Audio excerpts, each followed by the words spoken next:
안녕하세요. 오늘은 우리가 호흡하는 기체는 모두 기체 교환에 사용이 되는지, 우리 몸의 데드스페이스란 어떠한 개념인지에 대해서 한번 기체 교환 영역과 데드스페이스를 비교해보는 영상을 올려보도록 하겠습니다.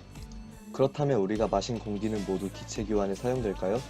우리가 마신 공기는 구강, 인두, 기도, 기관지 등을 거쳐 폐포에 도달하게 됩니다.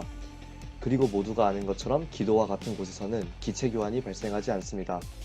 실제 기체 교환이 일어나고 안 일어나고의 경계는 터미널 브론큐얼과 레스피레이터리 브론큐얼입니다.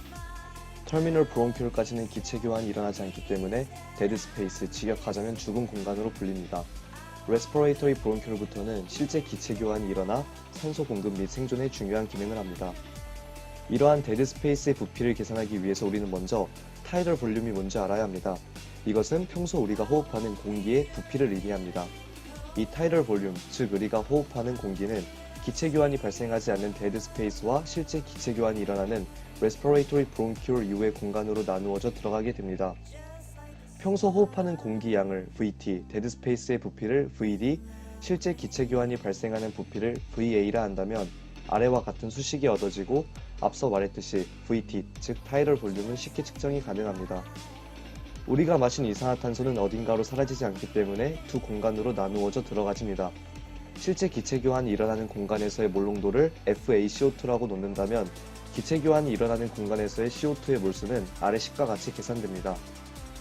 실제 기체 교환이 일어나지 않는 공간에서의 몰농도를 FiCO2로 놓는다면 기체 교환이 일어나지 않는 공간에서의 CO2의 몰수는 아래 식과 같습니다. 그리고 두 공간에서의 이산화탄소의 몰수를 합하면 우리가 마신 이산화탄소의 몰수와 반드시 같아야 합니다.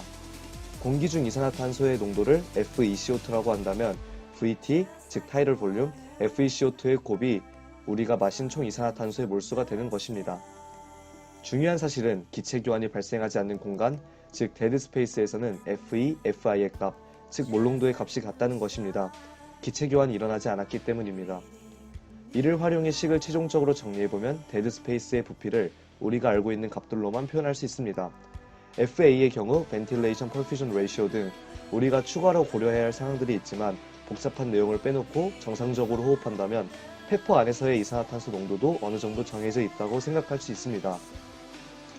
아래 식은 실제 예를 대입하여 데드 스페이스의 부피를 구해본 것입니다. 평소 1회 호흡 공기량이 500ml 정도 되는 사람의 예시입니다. 이미 알고 있는 폐포 속에서의 공기의 농도와 데드 스페이스 안에 있는 이산화탄소의 농도 등을 대입하였을 때 143ml 정도의 데드 스페이스가 있으니 확인 가능합니다. 오늘 영상이 도움이 되었다면 구독과 좋아요 부탁드립니다.